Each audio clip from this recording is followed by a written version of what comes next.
creé un proyecto en el que trabajé la psicología con el twerk. Ah, cabrón. Sí, claro. Cuéntanos, por favor, ¿cómo se combinan? El twerk, primeramente, no es necesario, a mí sí me gusta el cachetero, pero no es necesario que lo utilices, no es necesario que vayas a una presentación y no es necesario que te grabes. Es un deporte, es una modalidad deportiva.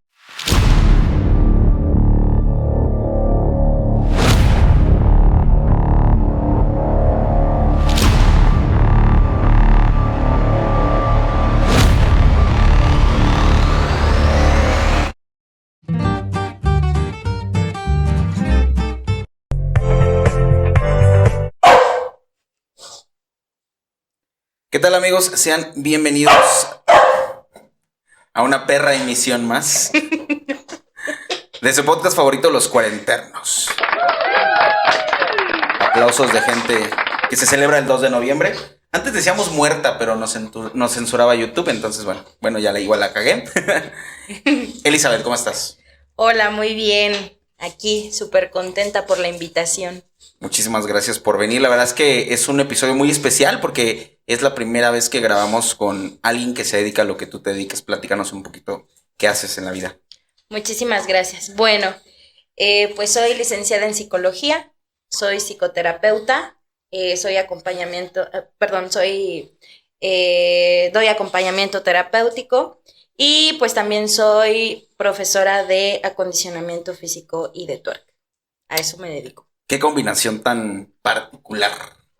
¿Qué empezó primero? ¿Qué empezó primero? La psicología, obviamente. De hecho, bueno, tengo hasta un tatuaje de la psicología. Ok. Conocí la psicología cuando tenía yo 9 años. 9 años de edad. Por alguna razón me llevaron con un terapeuta.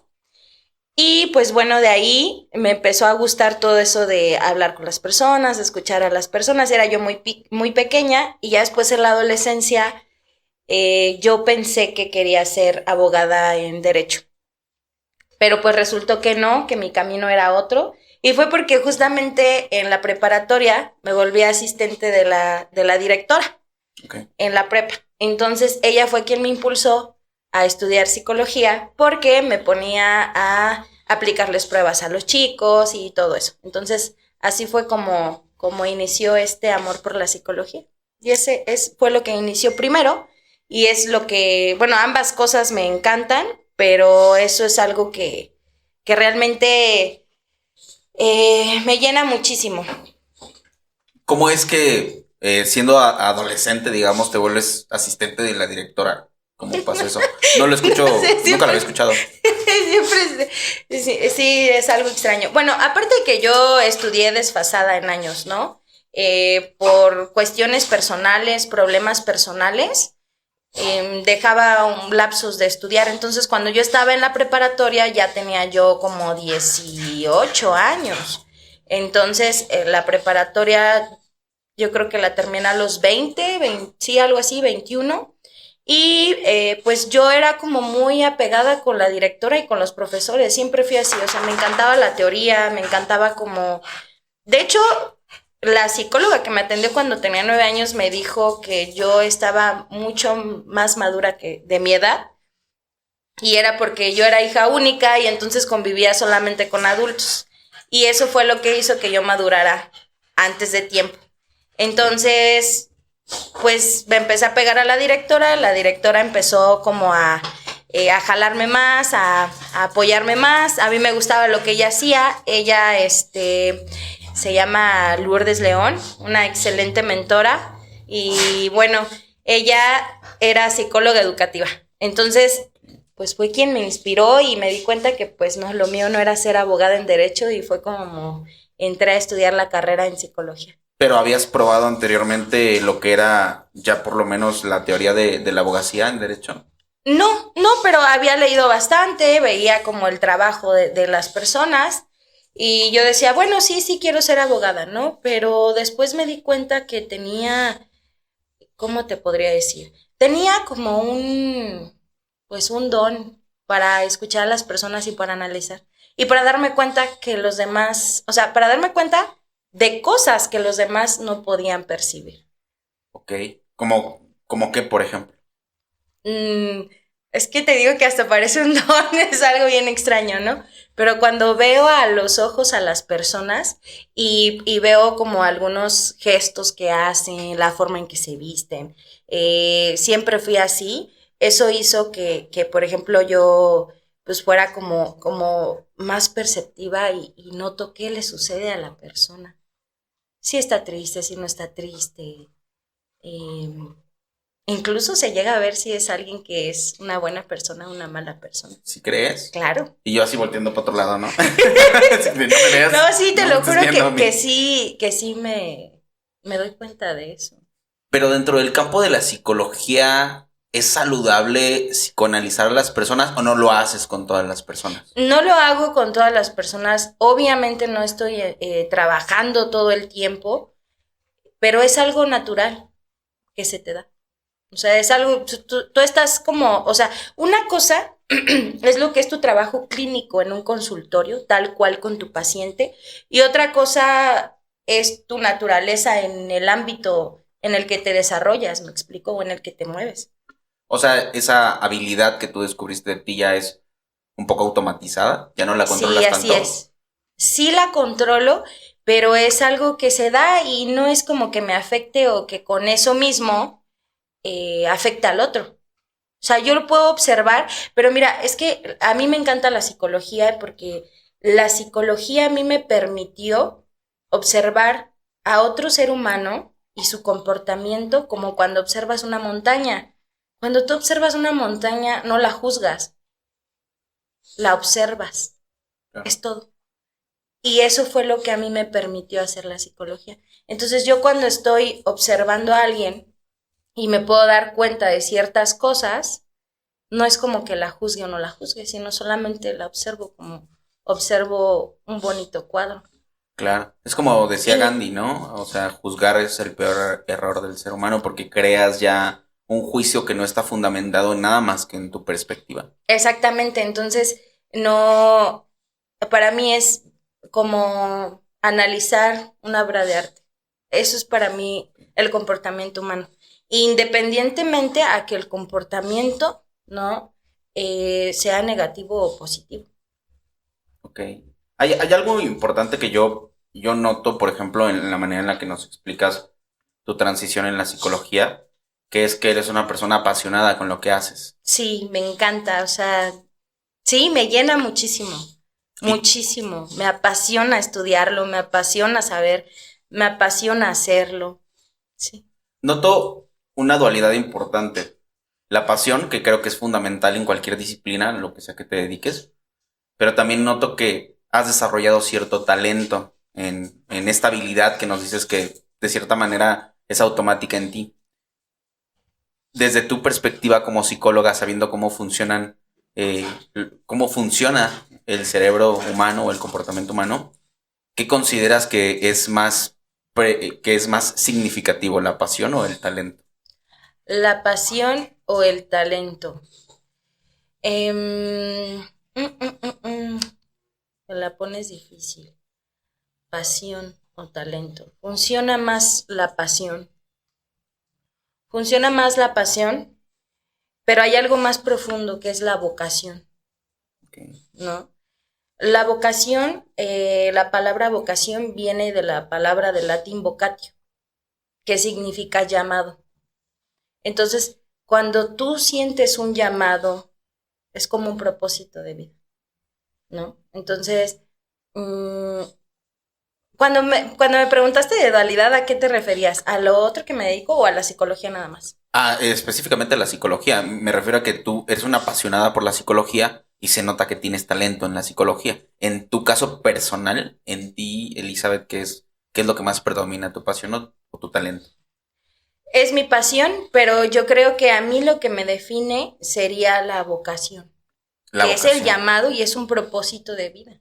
Ok. Yo lo vi así lo descubrí hace muchísimos años. O sea, desde muy chica yo me di cuenta que esa era mi vocación, pero pues ya cuando vas creciendo y que obviamente a veces ya parecemos un arbolito de Navidad, ¿no? ¿Por qué? Porque nos van colgando todos sus expectativas, Claro. sus sueños, con esta carrera te va a ir mejor, con esta vas a ganar mejor, es que creo que tú tienes carácter de.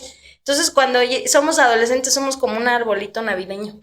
Tenemos colgados recuerditos o ideas o cosas de las demás personas que no nos pertenecen.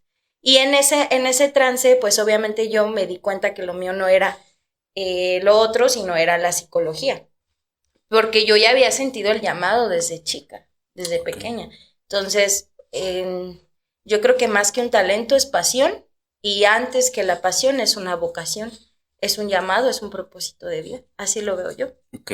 Y en tu experiencia, pues atendiendo tanta gente, ¿qué tan común es que lleguen a ti jóvenes o adultos o personas en general que estén abrumados por esta presión social de sé doctor porque te va a ir mejor, sé abogado porque cobran más?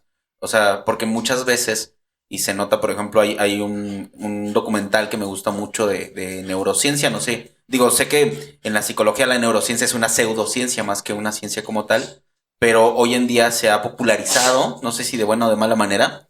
En este documental que se llama Un crimen llamado educación, hablan mucho de esta presión social que sufren los alumnos por entrar a cierta universidad y que termina a veces, muchas veces en tragedia. ¿Qué tantas experiencias tienes tú con gente que llega con este burnout, con este cansancio mental de no saber cuál es su camino? Uy, ¿qué te puedo decir? Creo que esa es una de las principales razones por las que llegan, no solamente por no saber qué van a estudiar, es que cuando tú sabes qué vas a estudiar, perdón, es porque ya tienes cierto conocimiento de ti mismo. Para que tú puedas saber a qué te quieres dedicar, necesitas conocerte a ti mismo. Pero, te repito, o sea, somos como arbolitos navideños, ¿no? O sea, nos cuelgan expectativas, necesidades, ideas, ¿sí? Nosotros somos seres biopsicosociales. ¿Qué quiere decir que seamos seres biopsicosociales? Bio, ¿no? De vida. Psico, de mente. Y sociales, de sociedad. Eso quiere decir que estos tres elementos nos conforman. Y por obvias razones, entonces estamos a lo que la sociedad necesita de mí, a lo que necesita mi contexto en el que yo me estoy desarrollando como humano biológicamente, y a la par está también lo que nuestros padres quieren de nosotros. Y en México tenemos una cuestión que es como esta complicación en la cultura mexicana, en donde no nos enseñan el conocimiento de nosotros mismos, y por ende yo no sé para qué soy bueno y qué es lo que realmente deseo. Porque una persona feliz en la vida, y así lo digo como profesional y lo digo como persona, es aquella que se dedica a lo que le apasiona, independientemente de la cuestión económica. Y cuando haces lo que te apasiona, por ende, ¿no? Puedes generar económicamente o por lo menos sustentar tu forma de vida. Pero es a través de que haces lo que te apasiona. Pero necesitas un conocimiento de ti mismo. Y por eso es que llegan las personas a terapia, porque llegan perdidos. Como, ¿quién soy? ¿Qué quiero? ¿No? Hay personas que tienen una relación de, no sé, 10 años, de pronto hay una pequeña ruptura o una crisis, y esta persona ya no sabe quién es ni qué quería. Porque ella pensaba que era todo, era su relación. Pero nunca le enseñaron que debía de conocerse a sí misma, y a veces no se dedican a las cosas que desean, y entonces por ende a veces no estudian o no se preparan en lo que a ellos les apasiona o en lo que realmente tienen aptitudes o actitudes. Uh-huh. ¿Y cuál es en esos casos de la gente que llega en crisis de no saber cuál es su camino por la presión social o porque simplemente no han descubierto su pasión ni su talento? Porque, vaya, yo como víctima del burnout, llega un momento donde dices, no sé para qué soy bueno. Aunque la gente te lo diga, tienes este síndrome del impostor que no tienes la capacidad de objetivar tus propios logros y aunque los tengas no te saben a nada. Por ejemplo, en mi caso personal, la mayoría de mis amigos me decían, bueno, es que tú ya tienes por lo menos tu departamento. Pero con las ambiciones que yo tenía en la vida, yo decía, pues es que es un departamento de mierda, güey, yo no es lo que quiero. O sea, me sentiría muy mal llegar a cierta edad en cuando yo lo adquirí y dije, si yo llego a los 30 estando aquí, ya perdí la batalla. Y normalmente no es así. O sea, ¿sabes? Pero esa misma presión social de tengo que lograr y tengo que tener dinero y tengo que generar riqueza y tengo que tener una casa más grande. Desde el aspecto psicológico, ¿cómo trabajas esas crisis para direccionar a la persona? Porque mucha gente tiene la mala idea de que ir al psicólogo, él te va a dar las respuestas y te va a decir, haz esto, como una receta, ¿no? Ujú. Pero entiendo que no es así. ¿Cómo trabajas con esa gente? ¿Cuáles son los pasos a seguir en crisis donde pues no saben cuál es su camino, ni su talento, ni nada? Primero los tienes que regresar a sí mismos. Y con una sencilla pregunta. ¿Tú qué quieres? ¿Qué deseas? ¿Qué necesitas? ¿Cuál era tu primer sueño de infancia, no? Todas estas expectativas que tú mencionabas, por ejemplo, son una cuestión que es parte del sistema social que está muy equivocado. ¿Por qué? Porque tiene que ver con el consumismo, ¿no? O sea, si nosotros, si yo tengo un departamento, como lo mencionabas, no es suficiente, porque yo necesito tener una casa más grande y para ello tengo que trabajar más y endeudarme para tener una casa, ¿no? Y en la sociedad nosotros tenemos un valor, ¿no? Materialistamente, cuando tienes un carro mejor, cuando tienes una casa mejor, pero no se le da ese peso a lo que nosotros conocemos como inteligencia emocional, como conocimiento de sí mismo. Entonces, ¿qué pasa cuando una persona llega con esa crisis? Pues la tienes que desmantelar, ¿no? Y tienes que tratar de guiarlo, porque el deber de un psicólogo es guiarlo, no es dar la receta. Nosotros guiamos a la persona a través de su propio proceso. Entonces, lo invitas a caminar y a que se desmantele, ¿no? Y que diga, bueno, el carro ni tiene tanto valor, ni la casa, entonces yo, ¿quién soy? ¿Qué necesito? ¿Qué necesidades propias no he podido solventar? Y es así como el paciente voltea a verse y dice, ¿dónde me dejé? ¿Qué es lo que me gustaba? Es cierto, o sea, yo lo estoy haciendo por presión. Olvidamos algo que es bien básico. Hay que vivir el día, el presente, ¿no? Hay un autor que me gusta mucho, que se llama Risotto, que justamente dice que cuando pensamos en el pasado y en el futuro, en el presente vivimos crucificados, ¿no? Entonces, estamos tanto a la presión social, a la presión cultural, que nos olvidamos de vivir el presente y de agradecer lo que tenemos y de conocernos a nosotros mismos. Porque en esta vida nada ni nadie nos pertenece. ¿Y eso qué quiere decir? Que ni la pareja, ni el carro, ni siquiera mis títulos, nada me pertenece. Lo único de lo que yo tengo control es de mí mismo. Entonces, en base a eso, con la única persona con la que voy a convivir, a la que tengo el deber de conocer y de trabajar, es a mí mismo. Ok.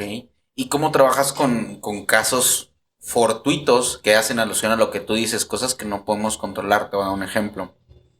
Hace unos años, unos 8 o 9 para ser exactos, yo consumía mucho contenido que ahora con esta maxificación o maximización de contenido, no sé cuál sea la palabra correcta, se ha venido destapando como técnicamente como cultos coercivos y más popularmente como vendehumos, ¿no?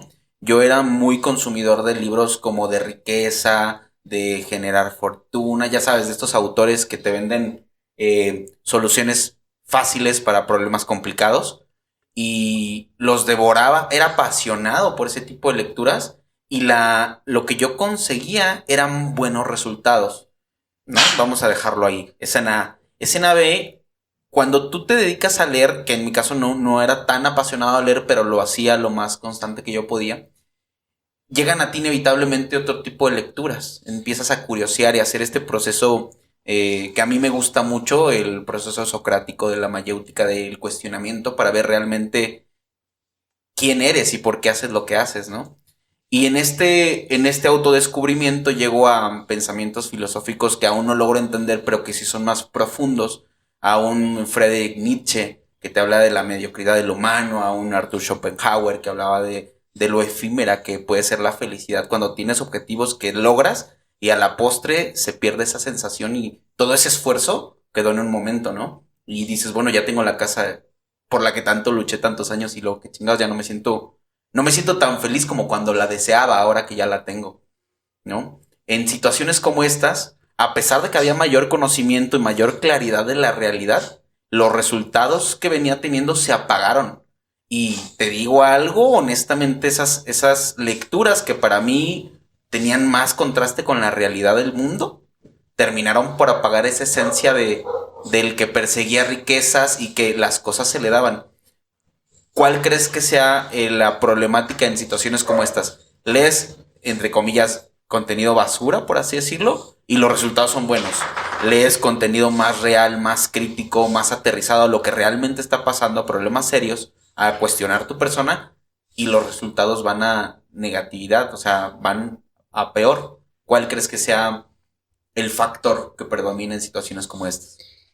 El factor respecto al contenido basura tiene que ver con la mercadotecnia y con que para nosotros es más, ¿cómo te diré?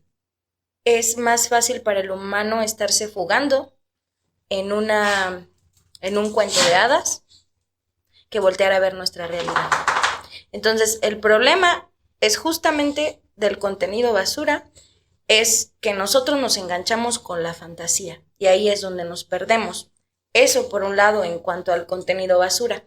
En cuanto al otro también hay que tener cuidado porque decía, bueno, mi psicóloga con la que llevo 10 años yendo, que es psicoanalista y es catedrática de universidades, ella me comentaba porque yo era de leer teoría, muchísima teoría, o sea, yo me obsesionaba, a mí me encanta la teoría, los textos científicos y todo acorde a la psicología y a la filosofía y cosas de ese tipo. Entonces ella me dijo, Elizabeth, recuerda que la teoría, ¿sí? Sigue siendo teoría, ¿sí? La vida es otra cosa y los libros nos van a regalar un diálogo interno, pero no son la respuesta.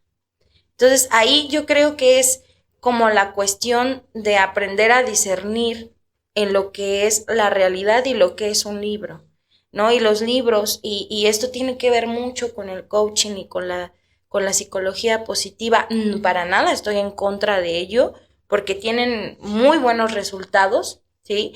Pero la cuestión aquí es que nos hace nada más estar en la punta del iceberg. Cuando la problemática puede ser o más profunda, ¿sí? O simplemente estás fantaseando en algo que probablemente no es real y que a lo mejor ni siquiera es para ti, ¿no? Hay personas que sí tienen habilidades, no sé, para hacerse millonarios, pero tal vez tus habilidades son otras. Y no estoy diciendo que no vas a hacer dinero, ¿no? Pero el contenido basura te regala esa fantasía para fugarte de tu realidad y de tu propio autoconocimiento, ¿no? Como lo sucede mucho con el contenido basura de las redes sociales, ¿no? Que nos podamos estar perdiendo ahí viendo videos mientras nuestra realidad necesita que hagamos algo por nosotros. Ok. Vivimos, eso dicen, vivimos, bueno, no lo quiero dejar tan de lado. Creo que sí, vivimos en una época la cual ha sido invadida por más crisis de positivismo tóxico, ¿no? Y mi pregunta es, hay una frase que digo, la vi en redes sociales, no le voy a dar tanto peso, pero quería discutirla contigo. Dicen que la gente que es ignorante suele ser más feliz que la gente que tiene mayor conocimiento. Si esto fuera cierto, ¿no sería más conveniente para el ser humano estar atado a un positivismo tóxico del echaleganismo en lugar de profundizar en temas más serios que a veces nos duele la cabeza comprender? Porque leía por ahí que hoy la juventud, por ejemplo, emergente, no sabe técnicas de ahorro financiero, no conocen términos como interés compuesto, que a la postre en el futuro les pueden dar muy buenos resultados si son constantes, pero sí conocen 5 técnicas para ser creativos en las mañanas. Si esto fuera cierto, ¿no sería más fácil vivir en esa burbuja, tomando en cuenta de que si no nos pertenece nada y no le pertenecemos a nada, entonces el único objetivo es venir a intentar ser lo más felices que se pueda? Una cosa es intentar ser felices según tu constructo de lo que es para ti la felicidad o el éxito, y otra cosa es estar fantaseando para perderte, ¿no? Entonces, yo creo que cuando se habla de respecto a profundizar en los temas es hacer conciencia del mundo y de la realidad, ¿no? No estar como fantaseando, porque el ignorante no es que sea más feliz, cree que es feliz. ¿Me explico? Yo puedo creer que algo me hace feliz, pero no me hace feliz profundamente. Y el que tiene demasiado conocimiento no puede perderse en todo lo negativo y lo terrible que puede llegar a ser el mundo, porque entonces también está fantaseando con algo que no puede controlar. Y la realidad es que tengo que hacer conciencia y hacer lo que está en mis manos. Y hay que entender algo que a la humanidad actualmente se nos está olvidando, que las redes sociales nos hacen sentir que nosotros somos seres casi omnipotentes, ¿no? Y nosotros no somos seres así, somos personas vulnerables, que no podemos manejar todo, que no podemos hacer todo, que no podemos cumplir con las expectativas de todo y que somos vulnerables ante esa situación. Entonces, cuando entiendes que hay por muchas cosas que no puedes hacer, pones tu granito de arena según lo que tú puedes. Entonces, es como para no irse a un extremo y a otro. Ni me vuelvo una persona ignorante, sí, fan del positivismo, sí, ni tampoco me vuelvo una persona fan del conocimiento que quiere hacer todo por el mundo, ¿no? O que quiere entender todo lo negativo. Porque al final, cualquier polo que sea, ¿cómo podríamos decirlo? O sea, que cualquier cosa más bien que sea en exceso, te va a hacer daño. Esa es la situación.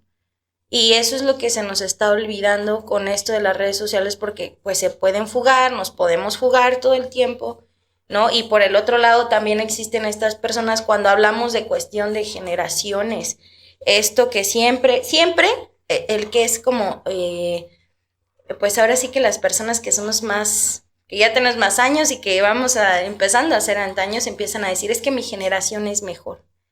No, no es cierto.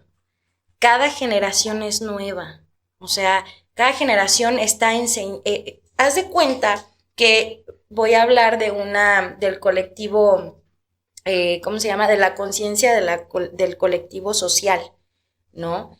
¿Esto qué quiere decir? Que nosotros es como si fuéramos ¿cómo puedo decirlo? Sí, o sea, como si fuéramos una psique de la sociedad completa y vamos evolucionando, por así decirlo, ¿no? Vamos creciendo, vamos aprendiendo cosas nuevas y para cada generación pasó el mismo proceso, ¿no? Ahorita lo traen mucho con la música, es que esta música es basura, pero no te preocupes, la de tu generación también fue basura para tus papás. Claro, por supuesto. Entonces, no se trata de juzgar y decir este es mejor, sino ¿qué es lo que esta generación está diciéndonos que es el resultado del pasado?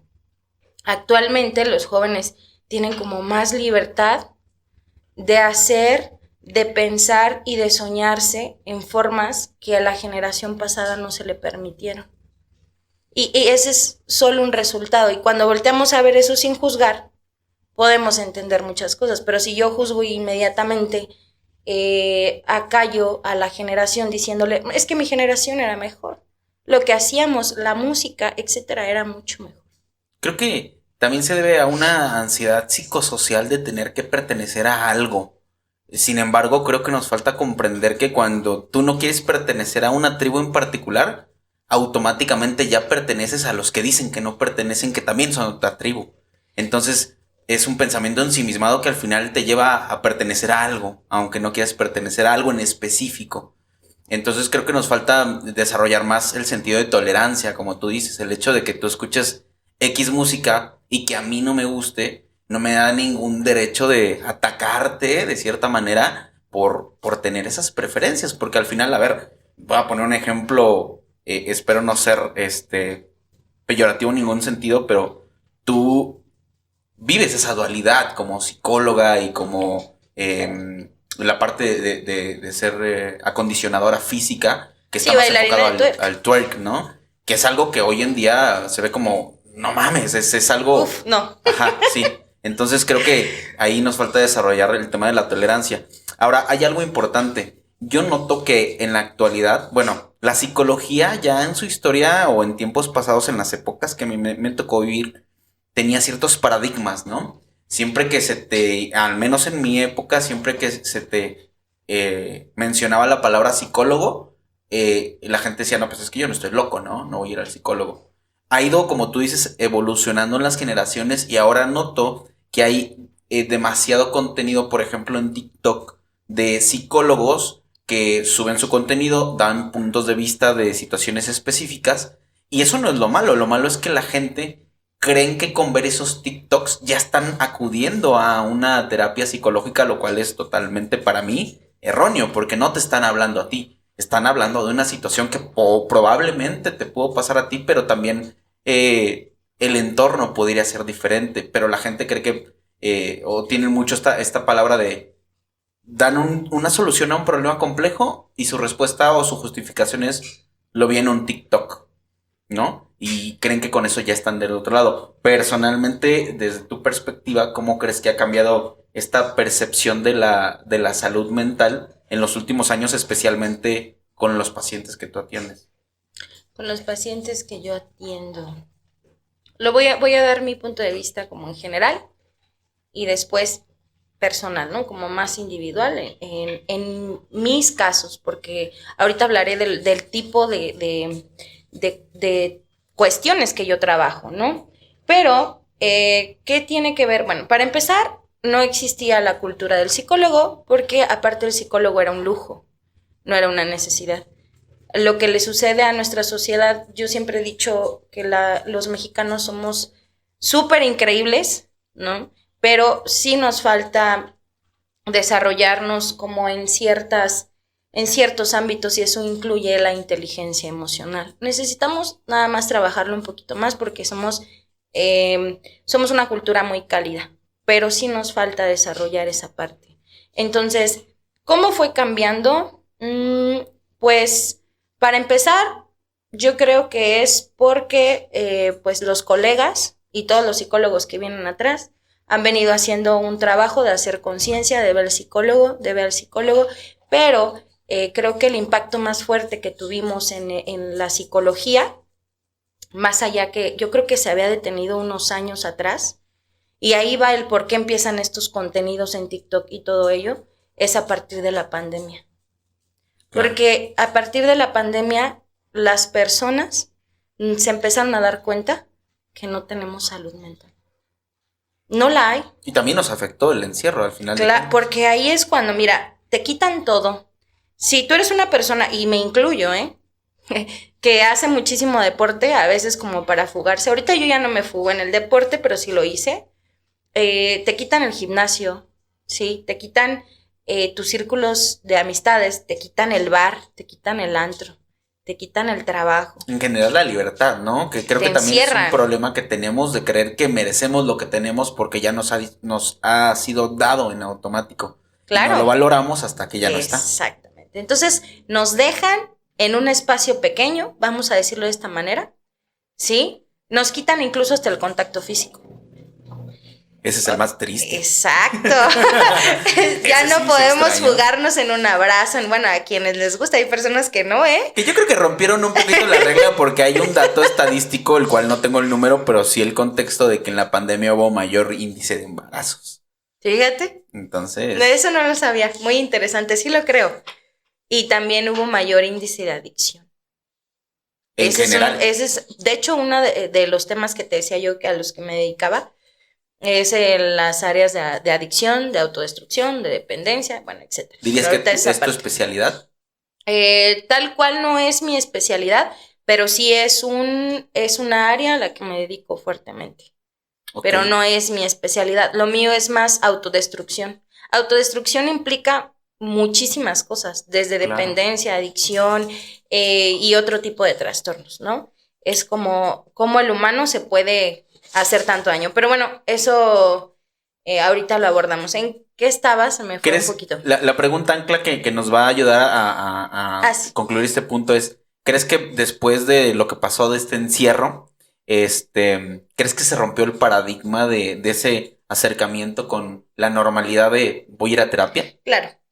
Ahí va, ya recordé, perdón. Lo que pasa es que cuando nos quitaron todo, nos dejaron en un espacio pequeño con nosotros mismos. Y ahí salió todo lo que traemos, ¿no? No sé estar solo, no sé estar sin mi pareja, no sé estar sin mi adicción, no sé estar sin la fuga.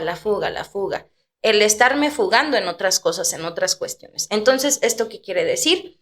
Que tengo varias cosas que solucionar. Las personas que traían un trabajo más personal, que a lo mejor ya habían ido a terapia o que habían desarrollado más la cuestión de la inteligencia emocional, fueron quienes mejor ahí como que gatearon y pudieron ahí medio sobrellevar, porque era una situación muy complicada para pues nosotros, pero que al final lo logran. Pero los que sí no tenían inteligencia emocional, o sea, se dieron cuenta que era necesaria. Y ahí es donde la psicología empieza a tener como mayor auge.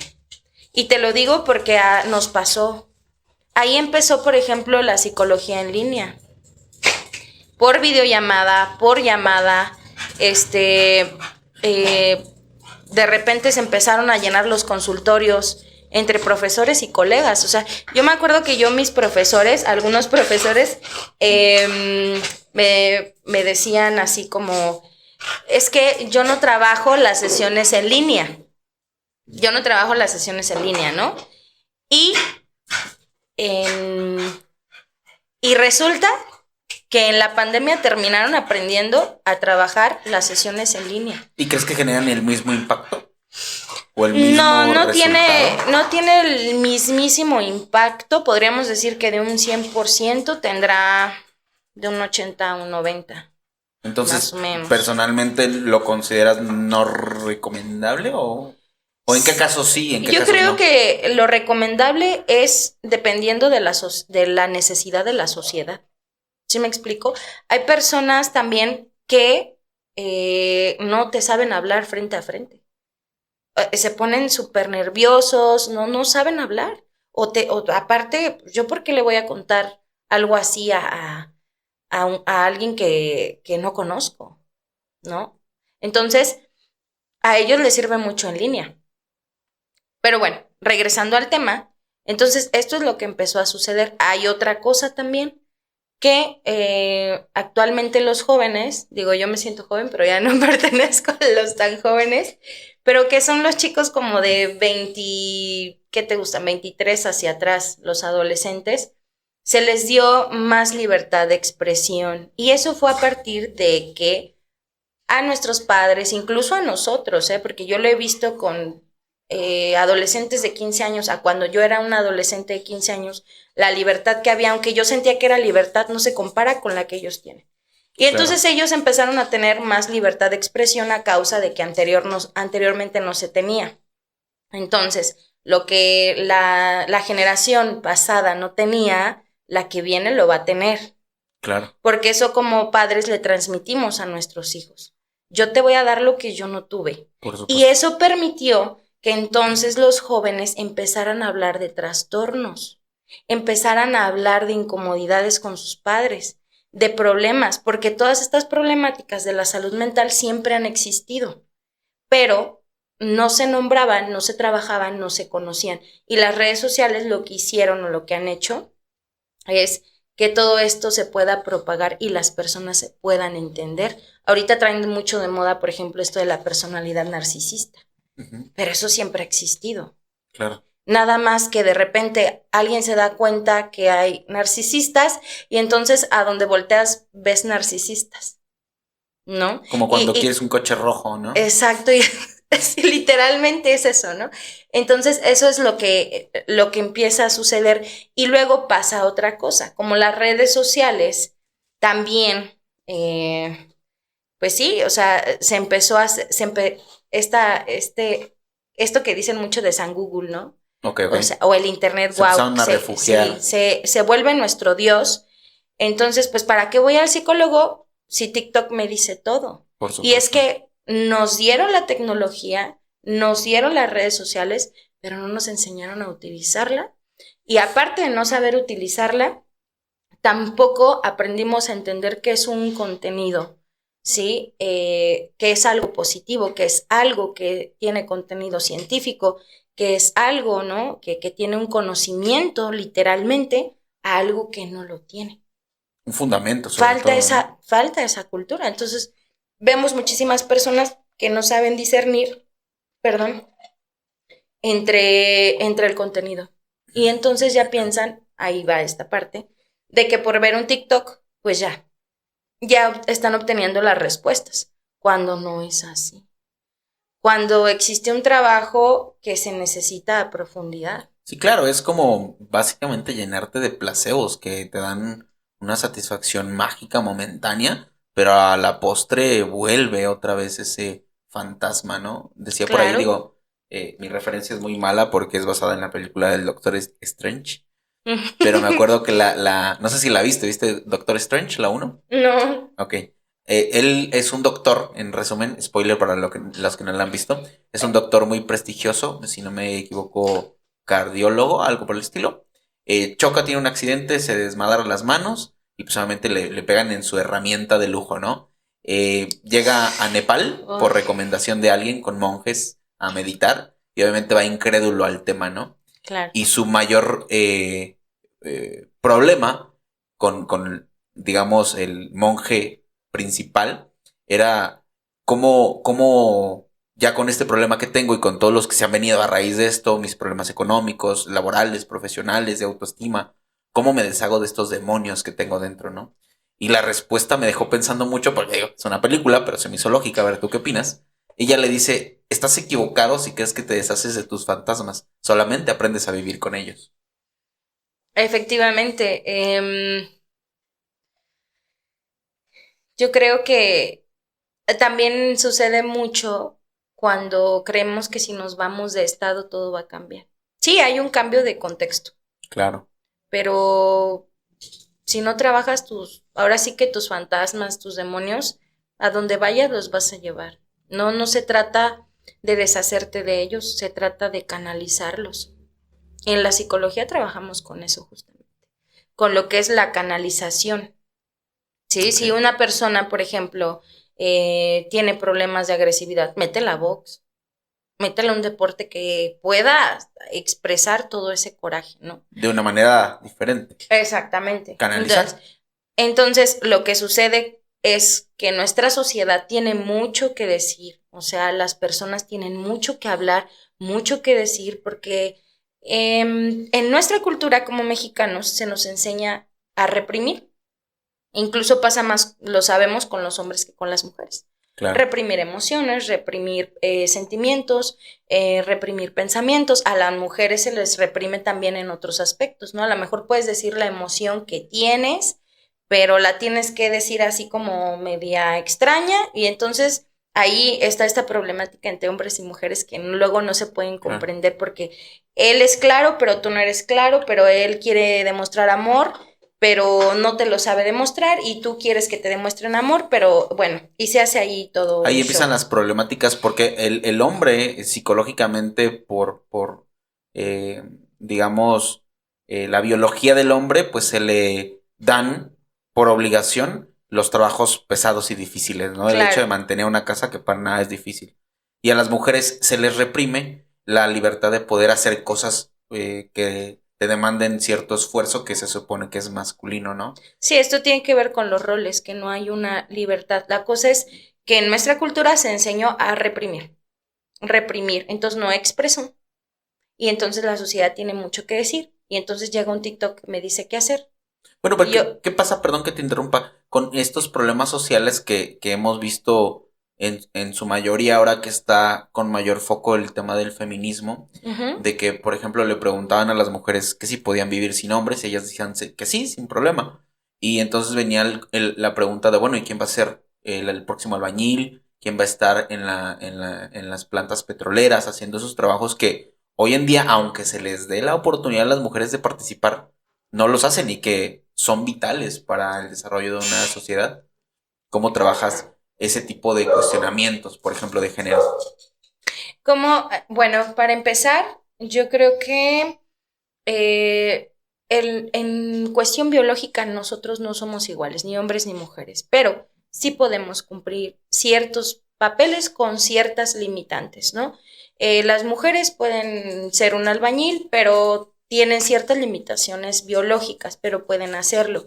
Aquí la cosa es en donde yo encuentro la complicación actualmente entre el feminismo y el machismo y el embrismo y las masculinidades, que son cuestiones completamente distintas.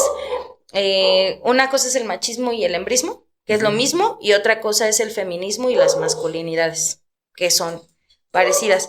Es que se debe entender que no se debe anular al otro. El feminismo no busca anular al otro, el feminismo no busca pisar al otro, no busca eliminarlo, no busca eso. Está justamente a lo que te digo, ahí viene el hecho de que no nos enseñaron a utilizar las redes sociales, el conocimiento, y entonces tenemos un montón de conocimiento malinterpretado. Claro. ¿Por qué? Porque a lo mejor yo puedo agarrar un libro de ingeniería, pero soy psicóloga. Yo no lo entiendo. Yo necesito a alguien que me explique cómo funciona. Pero si el ingeniero no lo entiende y me lo explica mal, yo lo voy a entender mal. Entonces el conocimiento del feminismo, las masculinidades y estas cuestiones están mal interpretadas. Claro. Y entonces lo que sucede es que la sociedad saca como todos estos ¿cómo te diré? Estos complejos, estos enojos, estas molestias con ciertos temas. Habla de cómo estamos como sociedad y como personas. Creo que desde mi perspectiva, por ejemplo, con tantos temas que nos han inundado hoy en las redes sociales hablando del feminismo, del machismo, inclusive de la libertad de género, de decidir autonombrarte qué te gusta y qué no te gusta. Para mi punto de vista, creo que nos ha faltado empatía. Yo, aquí en el podcast, les apodamos a nuestros oyentes mamíferos, pensando en esta igualdad que yo veo en la humanidad, de que no me importa qué te gusta, ni qué prefieras, ni quién seas. Para mí, tú y todos nosotros somos una bola de mamíferos. Y lo hago haciendo como hincapié a esta empatía que debe de haber. Lo empecé a trabajar una vez que conocí el caso de Nora Vincent. No sé si el nombre te suena. ¿No? Nora Vincent era una periodista que estaba en pro del feminismo y en algún momento en un experimento social dijo, voy a ver qué se siente ser hombre, y literal se transformó en un hombre, convivió con hombres, se hizo pasar por hombre durante mucho tiempo, y cuando le cuestionan qué fue lo que encontró, dicen, ellos también sufren mucho. Y no es que las mujeres no, porque del otro lado pegan el grito las personas que no están informadas o que no lo quieren tomar como un debate donde haya un choque de ideas para que el pensamiento crezca, sino simplemente defenderse como gato panza arriba y pasa de ambos lados. Entonces, ¿qué pasó con Nora Vincent?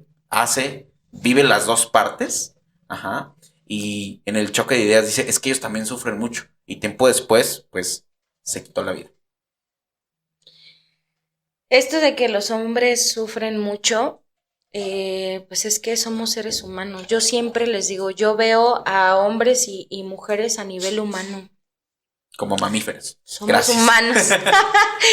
Ambos sufrimos, ¿no? Porque la cuestión del machismo, y cuando se habla del machismo, es que el machismo no afecta solo a las mujeres.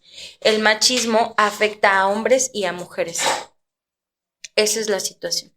El machismo es un sistema represor que te limita a roles. Por ejemplo, un rol, podríamos decir, un rol machista, pues es que los hombres son cajeros automáticos. Claro, ¿no? Proveedor, y si tú no provees, no me sirves. Ese es un mandato del machismo que afecta al hombre. Entonces no se trata de una guerra entre mujeres y hombres. Se trata de hacer conciencia de cómo es que el machismo ha afectado a nuestra sociedad. Pero también viene la parte del embrismo, ¿sí? Que es algo, o que es la misandria, que es algo que no se ha hablado, ¿sí? Pero que en algún momento se va a hablar, porque es una transformación de la sociedad, es una evolución de la sociedad, es una necesidad de la sociedad de vivir mejor. Entonces, esto es cuando la mujer maltrata al hombre. es que tú por ser hombre te golpeo. Conozco un caso en donde la mamá, o sea, a las mujeres no las golpeaba, pero a los hijos varones sí. ¿Por qué? Bueno, pues porque son hombres y porque son malos y porque el papá me hizo daño a mí. Okay. Y entonces ustedes tienen menos posibilidades. Los dos chicos, yo no puedo hablar de nombres ni nada, pero puedo hablar de los casos. Claro, eso es confidencial, no se preocupen, pero hablo de los casos, ¿no? Los dos varones, en este caso, terminaron en adicción, no pudieron desarrollarse. Las dos chicas tienen carrera, son personas saludables, pero ellos no. Y ellos fueron víctimas de la misandria, del embrismo. Pero son cosas que todavía la sociedad no habla. ¿Por qué? Porque la mujer empezó a hablar, la mujer empezó a expresarse, la mujer empezó a luchar y a decir lo que le sucedía. Pero ahora viene ahora sí que viene el lugar de los hombres. Los hombres necesitan hablar. Yo me he estado metiendo, me encanta meterme a páginas, que es de qué, la página, ¿cómo se llama?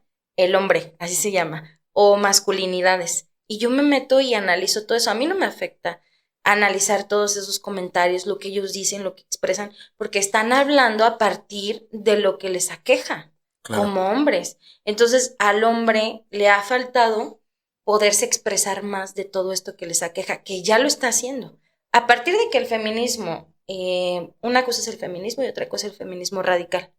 El feminismo radical empezó a arrasar, entonces como que los hombres dijeron, tenemos que hacer algo porque esto se está saliendo de control, y empiezan a expresarse un poco. Y ahí te das cuenta de que los hombres tienen cuestiones muy malestuosas, muy dañinas. Por ejemplo, yo que trabajo también en el área de adicciones, yo trabajo en el área de adicciones con hombres. Trabajo con pocas pacientes mujeres, pero trabajo en clínicas de rehabilitación masculinas. Cuando hablas con los hombres ves todo lo que les aqueja, todo el daño que les hicieron las madres. Y son temas bien fuertes, claro, pero eso no se dice. Los abusos que han vivido por parte de las mujeres, pero eso no se dice. Porque al igual que a la mujer en algún momento le dijeron, quédate callada, y que ahora ya no se queda callada, a los hombres también les dijeron eso. O sea, es un sistema represor. Claro. Les dijeron, no te expreses, y entonces los hombres aprendieron a no decir qué les aquejaba, qué les molestaba, qué abusos tuvieron que vivir, y se quedaron callados. Entonces, mientras la sociedad siga pensando que es una guerra de mujeres contra hombres, estamos perdidos. Sí, claro. Es una cuestión de un proceso de transformación evolutivo como sociedad para ambas partes. Por eso se busca la equidad. Físicamente no somos iguales, pero ambos podemos tener las mismas oportunidades. Si una chica quiere ser albañil, aunque sus cuestiones biológicas su biología de una mujer no tiene ciertos limitantes, pero ella quiere ser albañil, puede ser albañil, ¿sí? Si un hombre quiere no ser un proveedor y quiere dedicarse a la casa y a cuidar a sus hijos, tiene derechos de hacerlo. Esa es la equidad, esa es la igualdad que se busca. Las mismas oportunidades para ambos, como cada quien lo desee. Es eso, pero no es una guerra, no es una pelea. Entonces, mientras no lo entendamos así, estamos perdidos. Fíjate, o sea, yo te digo que soy soltera y ya en algo muy personal salgo con ciertos chicos, ellos ya vienen, me doy cuenta, o sea, te digo, no es intencional, pero escucho, por ejemplo, que traen ahí frasecitas de repente, porque yo ya es analizo trampa. y escucho. Eso es trampa. Analizo y escucho el Temach. No, 3 red flags, bye. No, es que yo salgo con ellos, pero yo escucho el Temach, okay, y ya traen algunas frasecitas y digo, híjole. No, pero no digo, te voy a descartar, sino digo, híjole, qué mala onda que tenga que pasar por esta situación y que crea que pues el Temach le va a ofrecer algo bueno, ¿no? Yo no estoy ni a favor ni en contra, perdón que te haya interrumpido, pero yo no estoy a favor ni en contra de ese tipo de contenido, pero lo que noto es que desgraciada o afortunadamente ellos encontraron en esa comunidad el oído y el apoyo que les hacía falta a tantos hombres, que es lo que te afortunadamente comento. Yo, desde mi punto de vista como hombre, a pesar de que en la mayoría de mi vida, vamos a decir la mitad, crecí sin una figura paterna, claro que te hace falta. Claro. pero es tu decisión cómo reaccionas ante esa ausencia, ¿sabes? O sea, ha habido momentos de duelo donde dices, no, no estoy festejando el Día del Padre, ouch, pero tu reacción es, bueno, voy a continuar con mi vida, ya lo sufrí, ya me sobé, ya me curé la raspada y vamos a seguir con la vida, ¿no? Y mucha gente lleva ese duelo toda su vida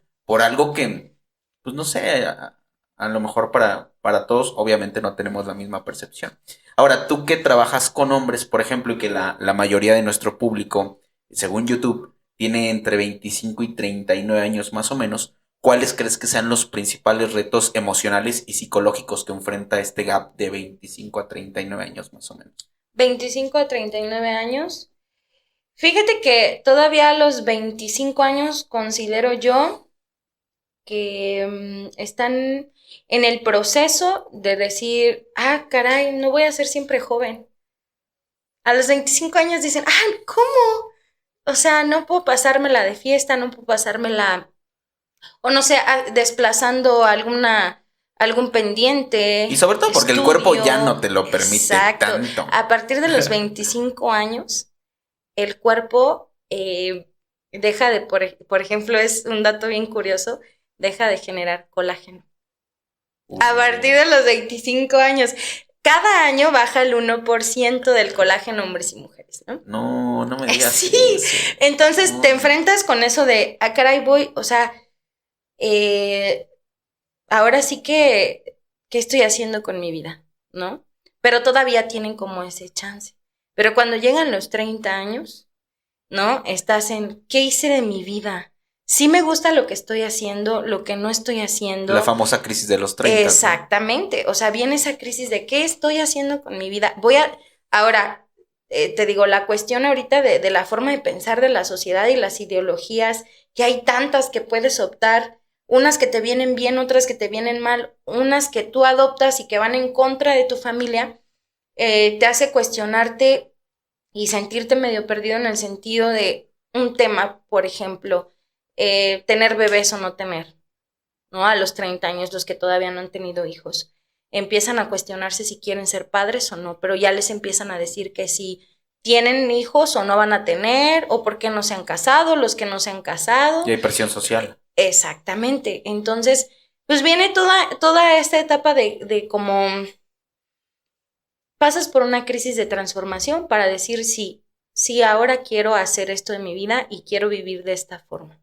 Y por eso vemos voy a hablar de los 30 a los 40 años, muchas personas que dicen, ¿sabes qué? Voy a tener que es un ejemplo, cortar lazo con mi familia porque me quiero dedicar a esto que mi familia no está de acuerdo y quiero hacer mi vida de esta forma. Porque somos una generación en la que se nos dio libertad, pero no se nos dio toda. Entonces, ¿qué es lo que sucede? Pues que entonces, ahora sí me voy a decidir para hacer lo que yo deseo. Y entramos en una crisis generacional, no solamente de edad. Okay. Uh-huh. En la actualidad, ¿qué papel crees que juega la tecnología y las redes sociales en cuanto a la salud mental de este gap? Pero hablando de que se puede generar una hiperconectividad en cuanto a tener ansiedad o depresión por esta sensación de estarse comparando socialmente, de que tal persona subió foto de su coche nuevo y yo nada, y tal persona está en Europa y yo pues aquí en el Queretarito, ¿no? ¿Qué tanto impacta las redes sociales en la ansiedad de estas personas? Uy, demasiada, es altísima. Los casos de ansiedad y de adicción al celular, ¿no? A las redes sociales es altísima y es justamente por lo que mencionábamos anteriormente, cuando estábamos platicando, que decíamos que que la tecnología te permite fugarte, ¿sí? ¿Qué sucede? Que tú puedes ver a una persona que está subiendo una fotografía sonriendo y al otro día se suicida. ¿Te ha tocado? Claro, claro, trabajo con casos de suicidio, de intentos de suicidio y de suicidio. ¿Qué tan común es? Bastante común. Bueno, no solamente vamos a hablar, tal vez suicidio se escuchó muy fuerte, pero vamos a hablar de la depresión. O sea, tú puedes ver a una persona con un automóvil que viaja, ¿sí? Y tienen depresión. Es que hay este error de información que una persona que tiene depresión está triste o su semblante es triste y esto es Claro. erróneo. Pues es que una persona, por ejemplo, que tiene muchas veces trastornos mentales, nosotros pensamos que trastorno mental es ver al Joker. Ajá, alguien loco, ¿no? Así, eso no Claro. es real. O sea, el tener un trastorno o un problema psicológico, un problema mental, es a veces muy escondido. Y más por lo que decíamos que vivimos en una sociedad que es represiva. O sea, yo todo lo tengo que quedármelo aquí y no lo puedo hablar. Pero sucede que justamente las redes sociales y la tecnología nos ofrece en el mal sentido, porque también está el buen sentido, ¿no? De la utilización de ello, pero en el mal sentido, en la parte negativa, nos ofrece el fugarnos, el poner una pantalla. Porque yo no soy la misma Eli hablándose de mí en foto que en realidad, Claro, por supuesto. ¿no? O sea, y eso es lo que digo, nos regalan una fantasía y una pantalla. Yo puedo ver una foto, pero detrás de ello yo no sé qué existe. Por supuesto. Entonces, la gente se ha vuelto crédula y cree que lo que está viendo en Facebook o en Instagram o en TikTok o en donde lo está viendo de las redes sociales y de la tecnología es real. Y muchas veces no es así. Y hablando en el tema de la ansiedad y la depresión, ¿qué consejos prácticos nos podrías dar para manejar el estrés y la ansiedad que viven con justamente el ritmo de vida actual? Mira, con el estrés hay que entender, ¿sí? Hay que vivir un día a la vez, un día a la vez. Y que vivimos con una cultura de la culpa y del castigo. Y me siento culpable, entender que me siento culpable por no cumplir las expectativas, por no tener el superauto, por no hacer los superviajes, y entonces me castigo a mí mismo y pienso que si me preocupo de más y me superestreso, voy a lograr algo. No, hay que soltar esa parte de la culpa y el castigo y dejar de presionarnos tanto. Y en cuanto a la ansiedad, yo siempre les recomiendo que hagan algo que les apasiona o algún deporte. Si les gusta bailar, si les gusta nadar, si les gusta caminar, las mascotas ayudan muchísimo. Pero sí hay que hacer algo en el que podamos canalizar. Yo siempre les recomiendo el deporte o alguna actividad que les apasione. Diario por lo menos una hora. Si es la lectura, si es el deporte, no sé si es caminar, lo que sea. Pero tienen que hacer una actividad mínimo una hora que les apasione. Diario. Ok. Algo de lo que dices se me hace interesante y a mí personalmente me ha generado un conflicto. Ujú. Encontrar muchas veces el vivir en el presente. Mm. Qué complicado es, a pesar de ser un consejo, bueno, no un consejo, es un algo que decir. Qué complicado es vivir en el presente cuando eh, al estar en el presente, muchas veces estás ahí ya con estragos de tu pasado, con ese contexto contingente que tuviste en tu crecimiento personal. Y estás en el presente porque estás obligado a estar ahí, no hay manera de escaparte. Pero al mismo tiempo estás pensando en el futuro porque lo que estás haciendo hoy, pues al final de cuentas, a la postre, va a ser los resultados que tengas mañana. ¿Cómo podemos vivir en el presente sin que nos domine el estrés o la ansiedad? ¿Cómo podemos hacerlo? Yo creo que hay que empezar por pensar que el pasado ya no existe, que al pasado regresamos para encontrar respuestas del presente y que el futuro tampoco existe. No estoy diciendo que no hagamos planes, que no creemos metas, simplemente entender que voy a hacer lo mejor posible por el día de hoy, con lo que tengo. Es una cuestión de práctica y de pensamiento. Hay algo que yo platico mucho o que expreso mucho, que trabajen, que es la voz interior. Es que todo esto, bueno, todo esto que les platico tiene que ver con la inteligencia emocional.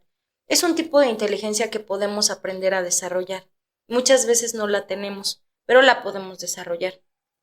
La voz interior es esa voz que a veces te amachaca, ¿no?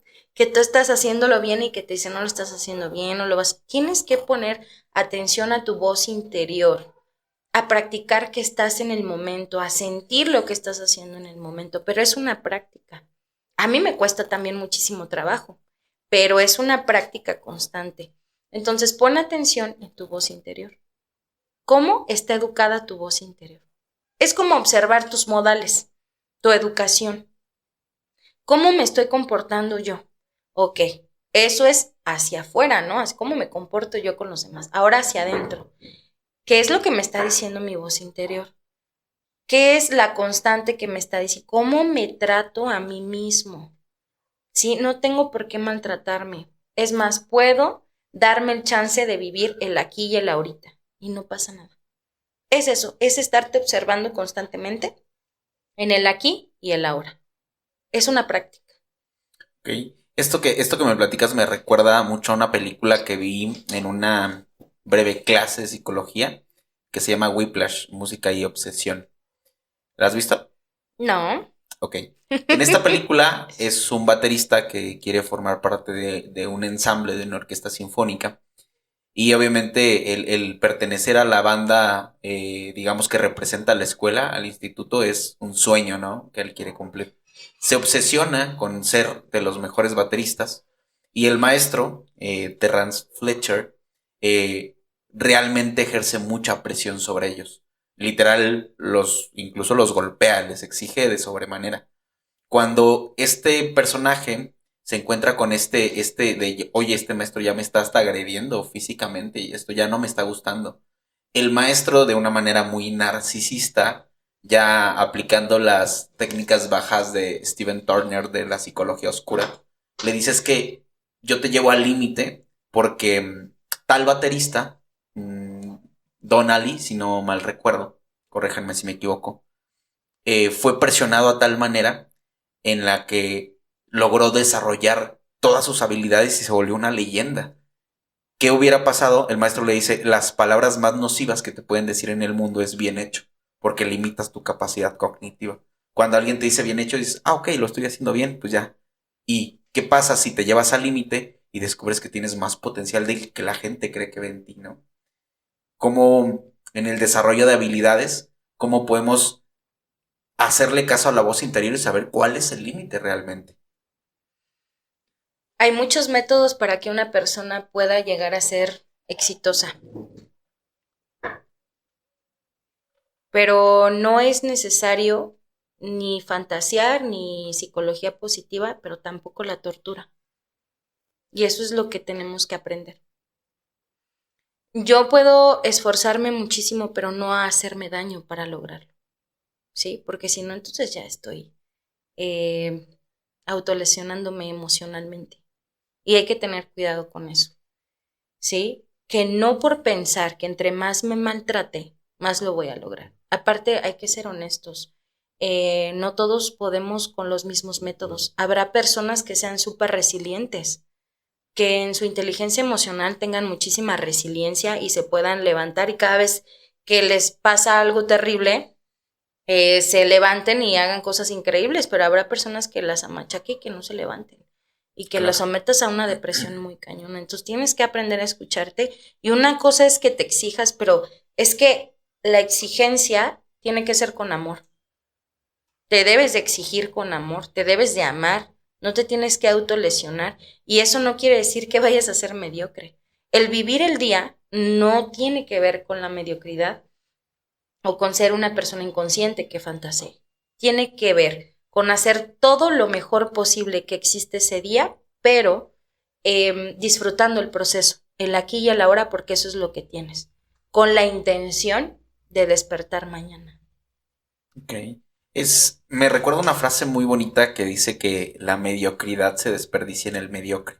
También puede ser un motivante. Por ejemplo, este podcast empezó literal todo se grababa con el celular y aún así, pues lo logramos Mira, desarrollar porque usábamos lo que teníamos, pero el propósito era uno, hacer un contenido que perdurara y que fuera evolucionando y yo lo que me di cuenta y se los quiero transmitir a todos los que estén desarrollando algo, más allá del contenido en redes sociales, que es algo ya que es excesivo hoy en día, si tú estás desarrollando algo y aquí está un profesional que me puede corregir si la ando cagando para no dar consejos de humo o generales, yo lo que entendí es que tienes que configurar el éxito al principio cuando empezamos el proyecto, el éxito que buscábamos era ser muy escuchados, ser virales, lo que llaman hoy en día, ¿no? Pero en la transición del camino me di cuenta que no sabía por qué quería ser viral.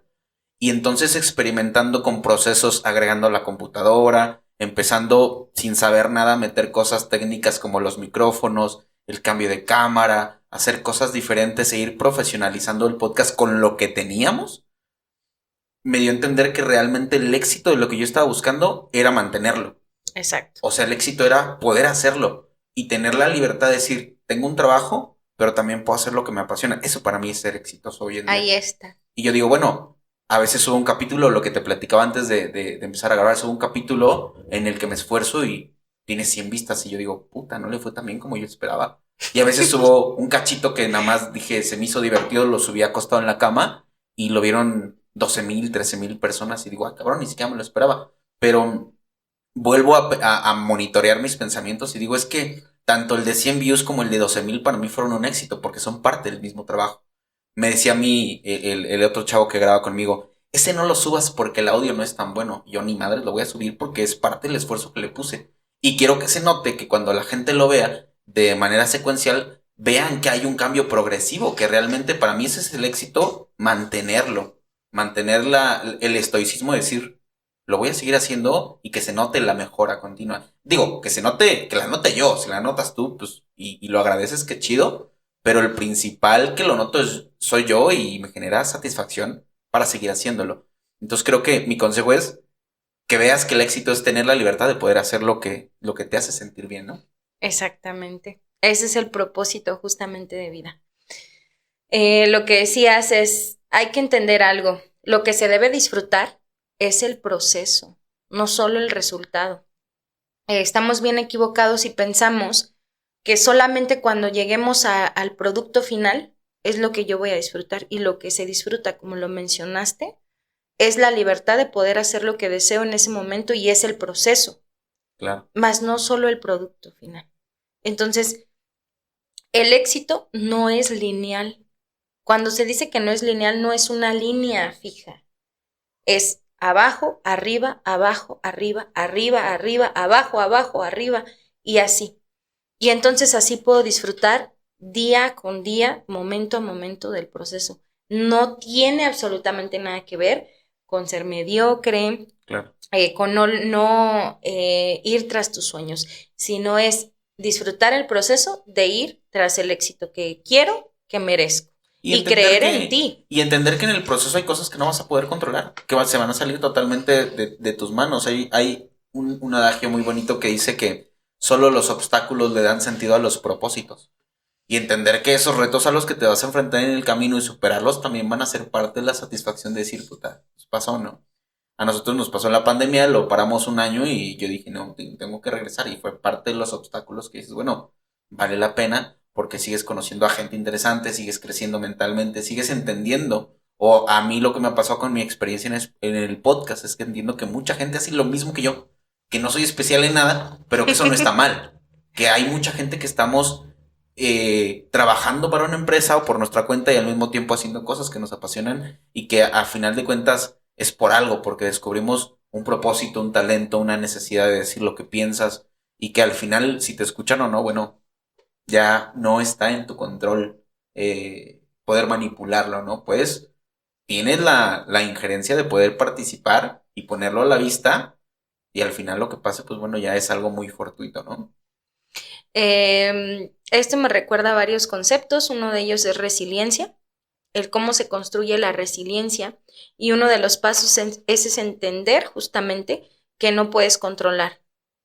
No puedes controlar, por ejemplo, lo que es, no sé, una tormenta, pero sí puedes controlar el cómo vas a navegar sobre ella, ¿no? Órale.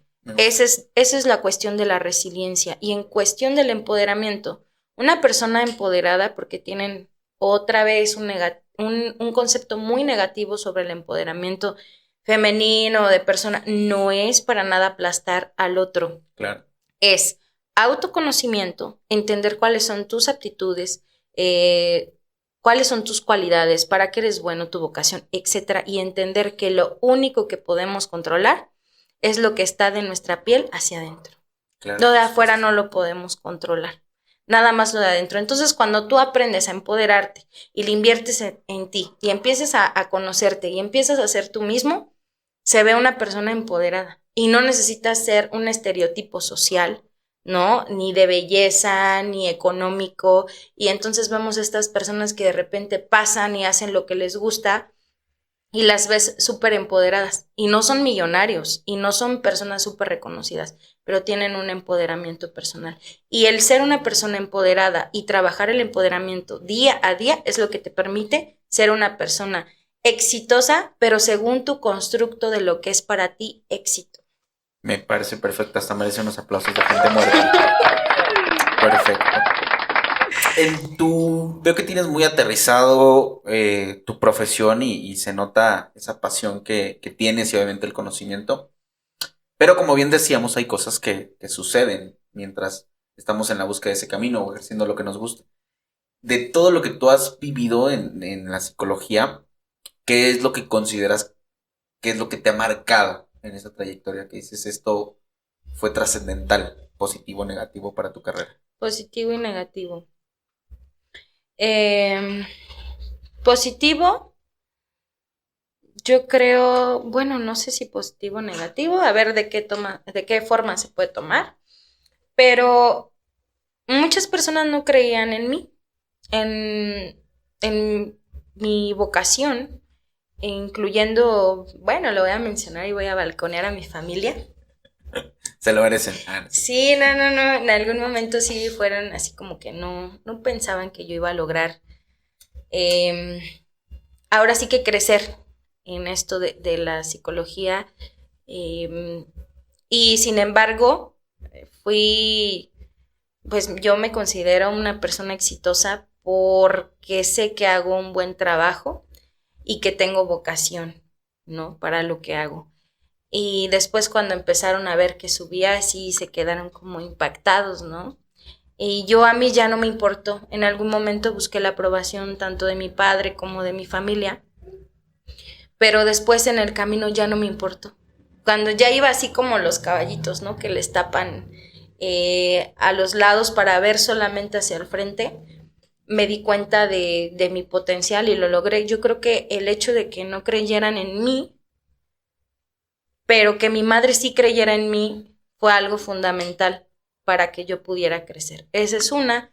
Y otras cosas que me ha marcado es cuando te das cuenta que eres impotente también como, pues como profesional, como psicólogo, te enfrentas, en la psicología te enfrentas a, cuando trabajas en la cuestión clínica, te encuentras con muchas trabas de las instituciones. Tú puedes querer hacer bien tu trabajo, pero las instituciones no te lo permiten. Como los procesos burocráticos que ellos ya Claro, tienen establecidos. esto tiene que ver mucho con las clínicas y los centros de rehabilitación. He vivido experiencias fuertes en el sentido de que a mí me dieron de baja por, obviamente,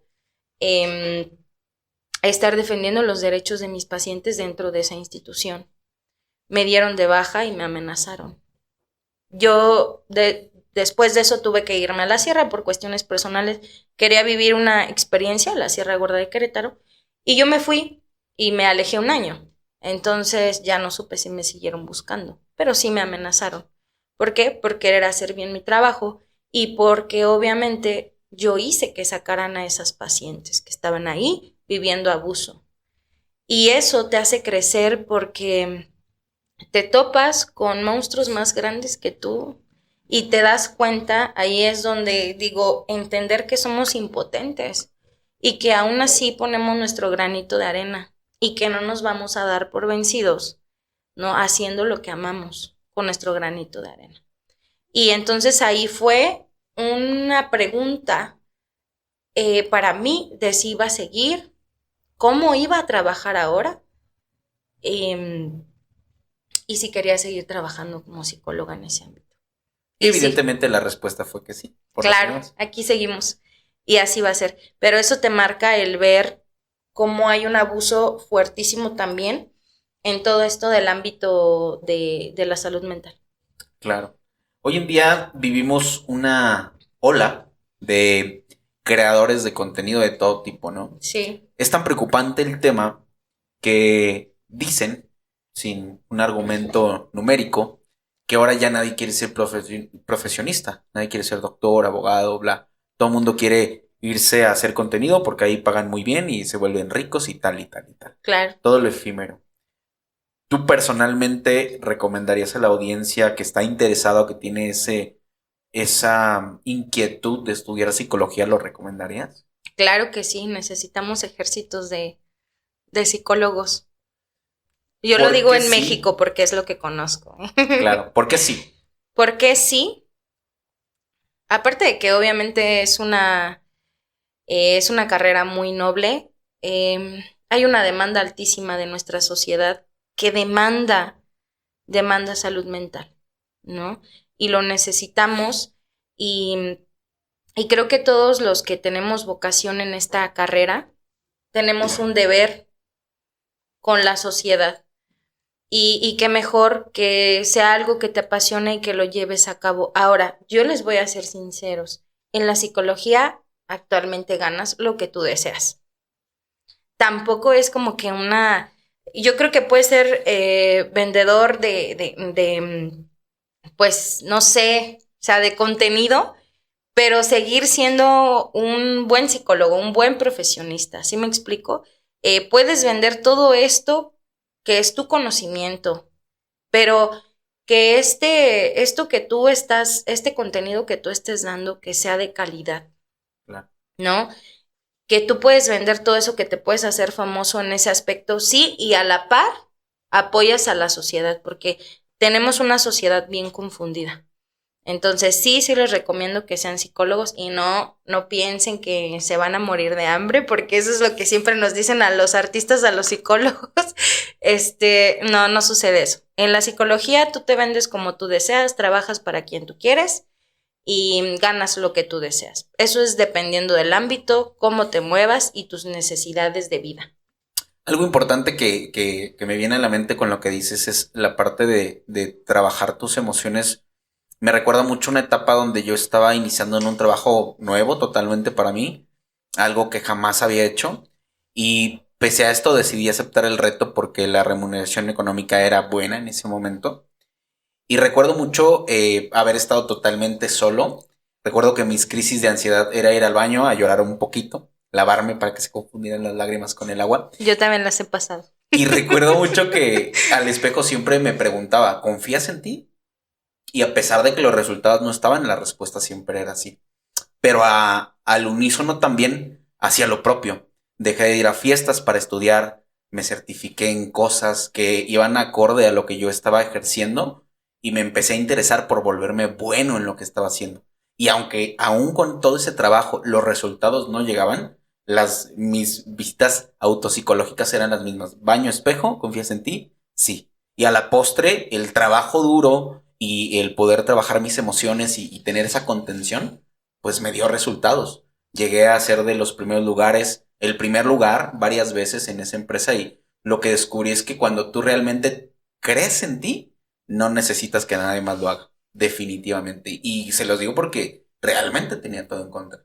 No había resultados, pero había trabajo y evidentemente terminó por dar frutos porque para mí fue como si fuera el gimnasio mental, por así decirlo. Entonces me quiero poner mamado, pues comiendo donas no lo vas a lograr, Exacto. ¿no? Entonces tienes que hacer lo propio porque muchas veces le adjudicamos estos poderes a deidades, sin meterme en temas religiosos, pero todo se lo dejamos a él, ¿no? Y que él me ayude, ya Dios dirá, ¿no? Hablando de lo que más escucho yo. Sin embargo, creo que también es nuestra responsabilidad hacer. Escuché en un seminario que ya no estoy tan de acuerdo con su ideología, algo que sí se me quedó porque al final es conocimiento y pescas lo que te sirve. Tenía una trifecta que era be, think, do. El piensa, sé y haz, ¿no? O sea, no solo pienses, no solo hagas, no solo seas. Tienes que tener las tres acorde a lo que estás haciendo. ¿Me explico? Y me viene eso. Ahora me gustaría tocar la otra parte de tu personalidad que no tiene mucho que ver nada con la Sí, psicología. adelante, vamos, sí. También es parte, ¿eh? También es parte de mi personalidad. Es lo que me hace ser lo que soy. Una psicóloga que cuando no es psicóloga Baila twerk.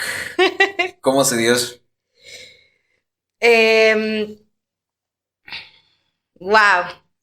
Esto tiene que ver mucho con el autoconocimiento, ¿no?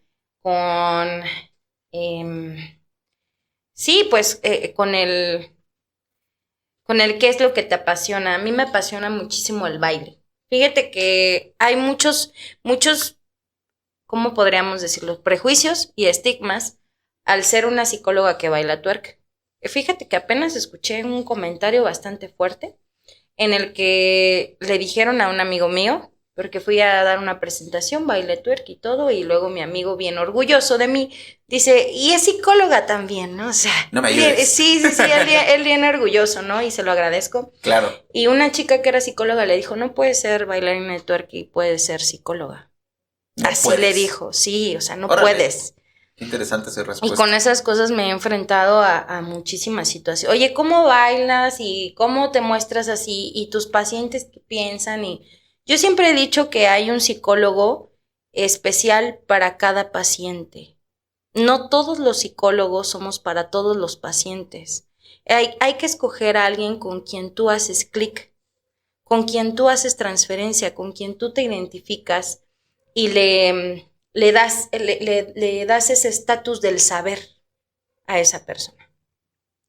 Entonces, si tú no te identificas, no admiras a esa persona, no te sientes en confianza y no te sientes que sea una persona que te pueda ayudar, busca otro psicólogo. No porque tengas una mala experiencia con alguno o algo así, no puedes ir con él. Bueno, entonces, ahí la respuesta al ser psicóloga y ser bailarina de twerk.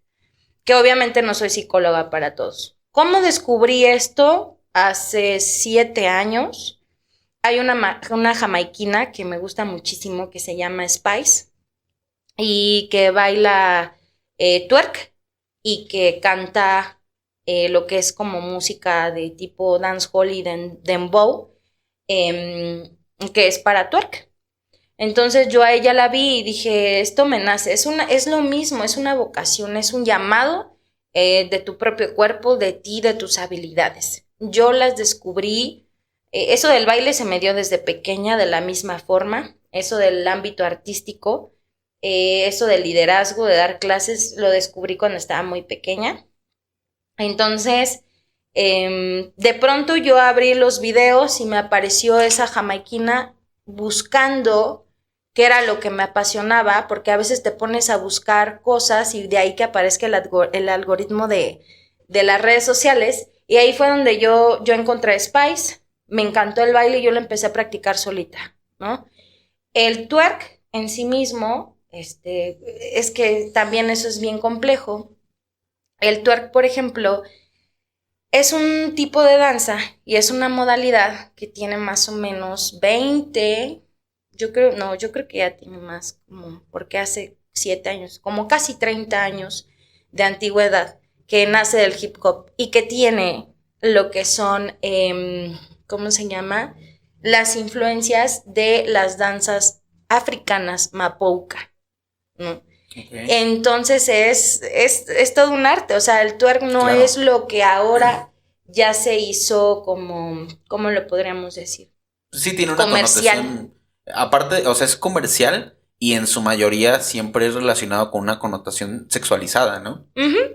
Y que también no vamos a decir que no tiene una sexualización, claro que la tiene, ¿no? Y eso depende. Mira, yo el twerk creé un proyecto en el que trabajé la psicología con el twerk. Ah, cabrón. Sí, claro. Cuéntanos, por favor, cómo se combinan.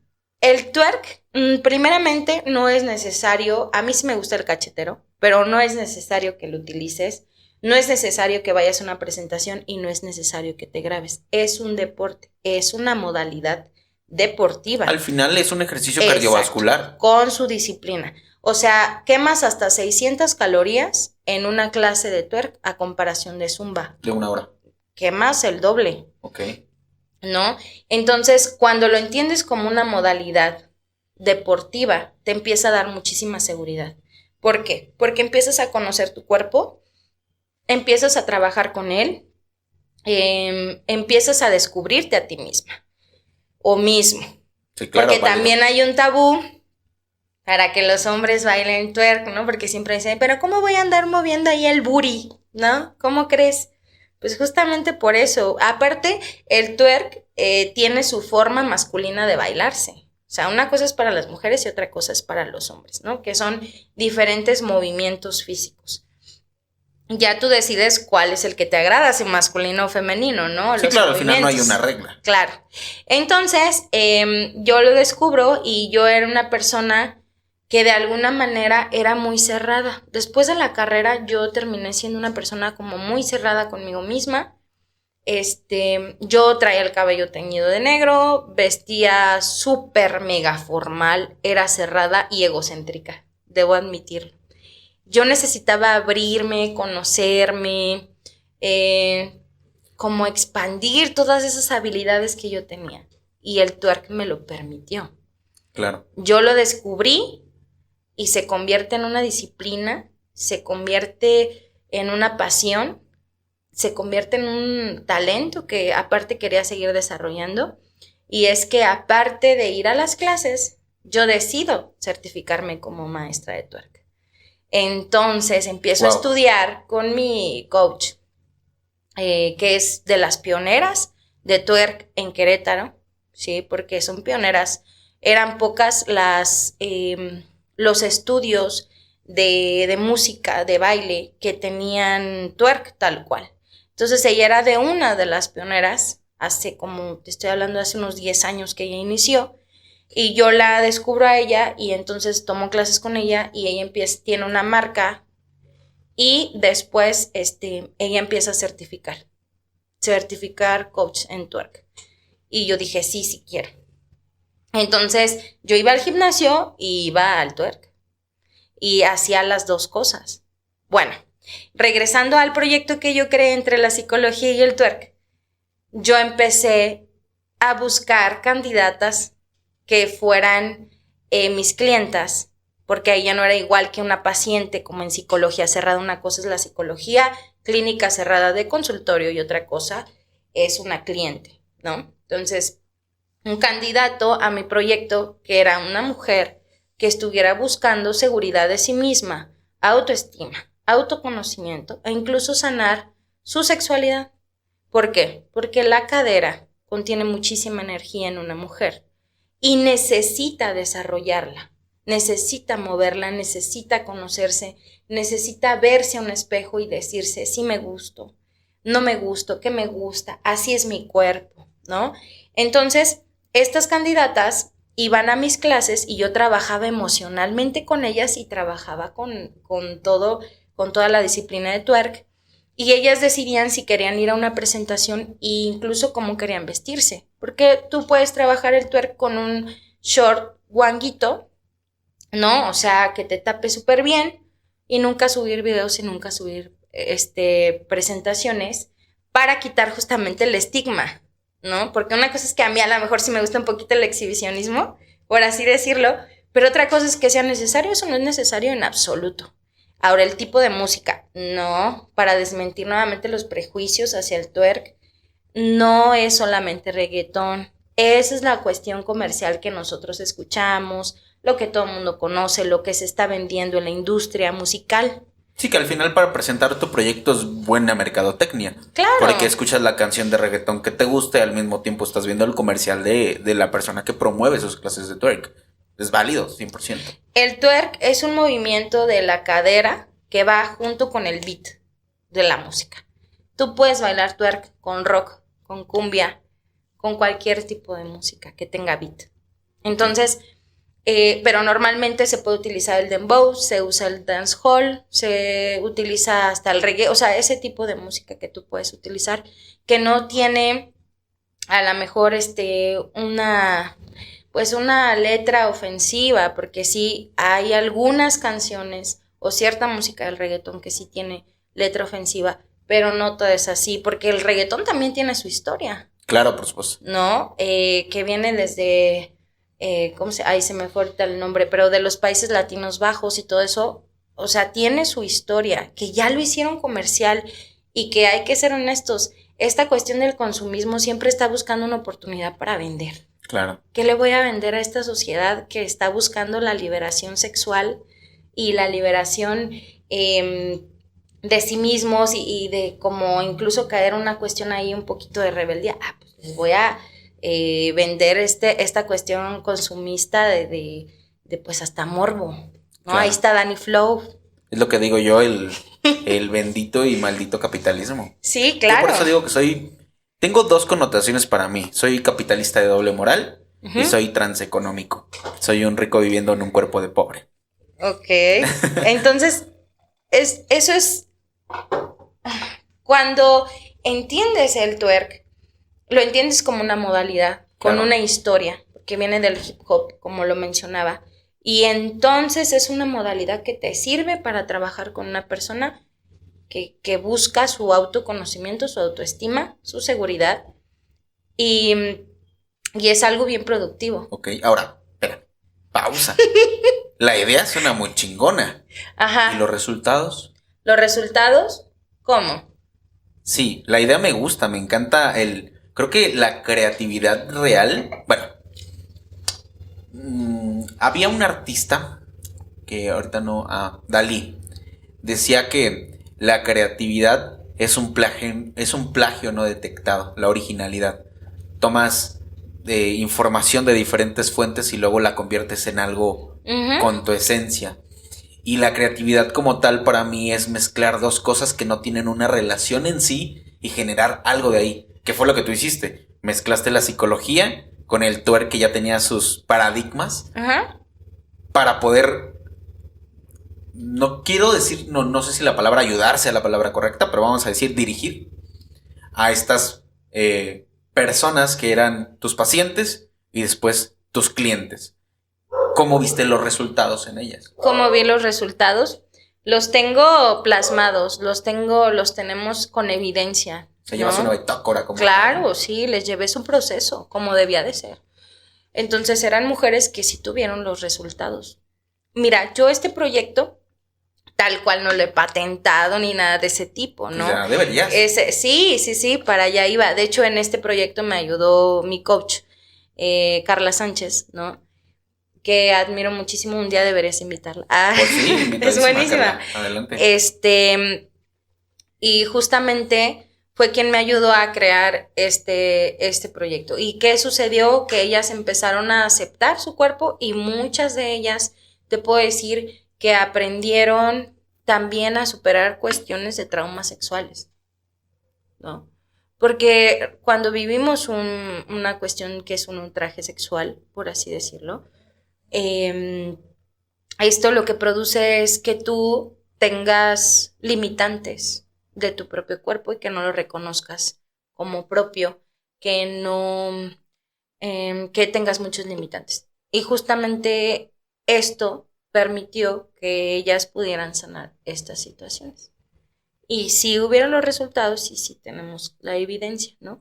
Ahorita le puse un poquito de pausa porque te comentaba, me tuve que ir a la sierra a vivir, pero ahorita estoy de regreso y necesito entrenar porque el twerk es sumamente demandante. Aparte de que también soy instructora de acondicionamiento físico, que esa es otra modalidad. Sí, certificada, por lo que vi. También soy certificada en esa área, porque yo dije, es que no solamente me puedo quedar con el twerk, porque el twerk también tiene un limitante, pero el acondicionamiento físico te ofrece un poquito más, una gama un poquito más amplia para que tú incluso los puedas, ¿cómo podríamos, como mezclar? Sí, para que tenga sentido el proceso de desarrollar la habilidad como tal. Deportiva. No solo decir, muévete hasta que te salga, sino ir con ejercicios que se adapten a la anatomía de cada persona y que entonces, tomando en cuenta el déficit de anatomía que tenemos entre uno y otro ser humano, con el acondicionamiento justo hagas que la persona con sus propias limitantes vaya desarrollando la habilidad hasta dominarla, ¿no?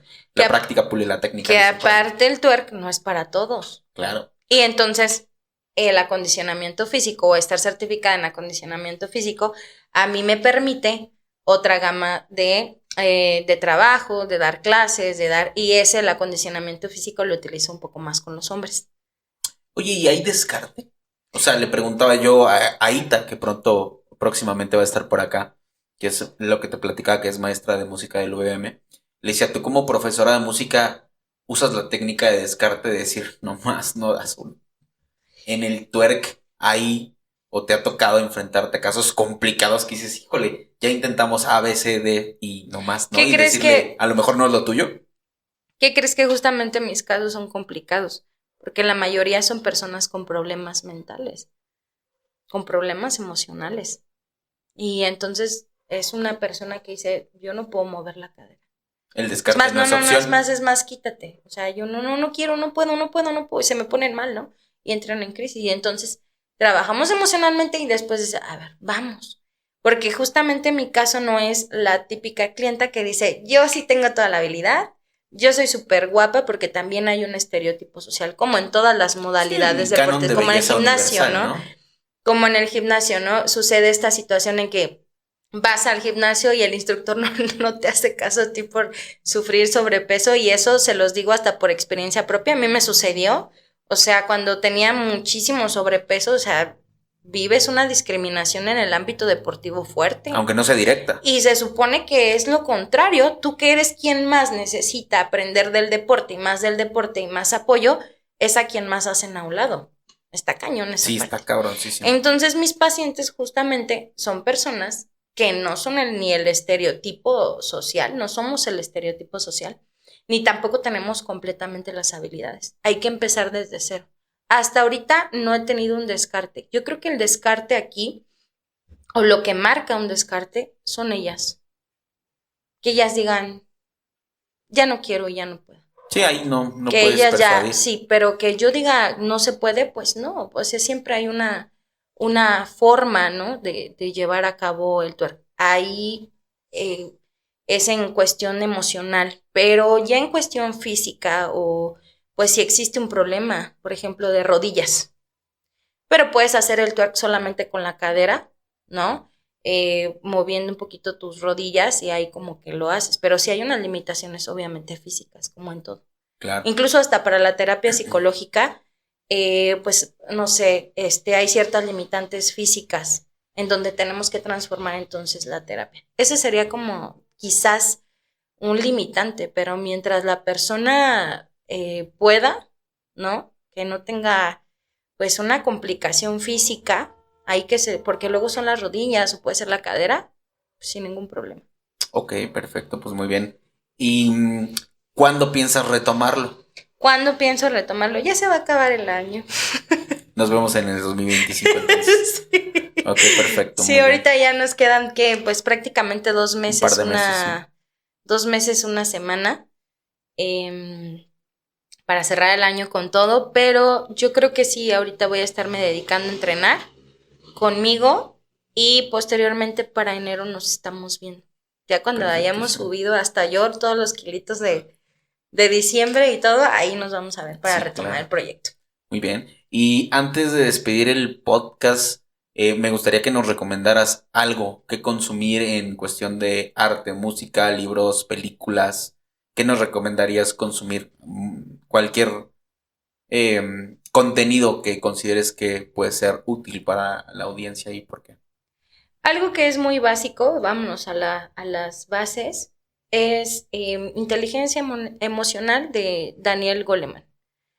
Hay también otro autor, el que te comentaba, que es Alfonso Ruiz Soto, que lo encuentran en Facebook, en Instagram, así, Alfonso Ruiz Soto, que habla de la semiología de la vida cotidiana y que justamente sus bases son el vivir el día, el presente, el no vivir en la loca, cosas de ese tipo. La contención. Así es. Creo que ese es el contenido que podría recomendar. En cuanto a la cuestión deportiva, sí les puedo recomendar lo que es el twerk, que se instruyan mucho más. Les recomiendo a mi coach, que es Carla Sánchez, y también a una chica que encontramos en Facebook y en Instagram como Brayina. Brayina baila twerk y baila dancehall, y te va llevando paso a paso. Y para que también entendamos pues esta cultura, ¿no? De lo que es el booty dance. Ok, y solo por curiosidad, antes de cerrar este capítulo, esta combinación, no sé si decir homogénea o heterogénea de la psicología del twerk, ¿ya tiene nombre? ¿Está bautizado? ¿O no te has atrevido? Como, o sea, en el sentido de cómo nos llamamos. No, no de cómo se llaman, sino del proceso, del proceso en sí. O sea, ¿no has buscado la manera de ponerle un nombre a esta mezcla particular de estas dos disciplinas, tanto mental como física? Yo la manejo como psicología con twerk. Así la manejo Literal. yo literalmente. Y yo sí, obviamente, estoy próximamente a trabajar lo de mi marca. Nosotras somos Berserker. Berserker sí es tu Así crew, es. digamos. Así, por así decirlo. Y eso significa lo que es guerrera vikinga. Eso significa la palabra como tal. Sí, Berserker. Ok, perfecto, pues ya saben. Me imagino que vas a regresar con el mismo seudónimo para el año que viene. Así es, sí. Vamos a seguir siendo los Perfectísimo. mismos. Muy bien, pues a todos los que vieron y escucharon este capítulo de Los Cuarenternos, muchas gracias por vernos y los invitamos a que sigan a Eli en todas sus redes sociales. ¿Cómo te podemos encontrar? Bueno, me pueden encontrar en Facebook como psicóloga Elizabeth Ramírez, en Twerk como Eli Berserker, me pueden encontrar en Instagram como psicoterapeuta Elizabeth Ramírez y en Instagram de Twerk me pueden encontrar como Eli Berserker. Y en TikTok. En TikTok me pueden encontrar como psicoterapeuta Elizabeth Ramírez y como Eli Berserker en Twerk. Es todo. Licenciada, aplausos de gente muerta para usted. Muchas gracias por acompañarnos en esta No, emisión a ti más. muchas gracias. Nos vemos en la próxima. Chao. Sí, sí, me fue.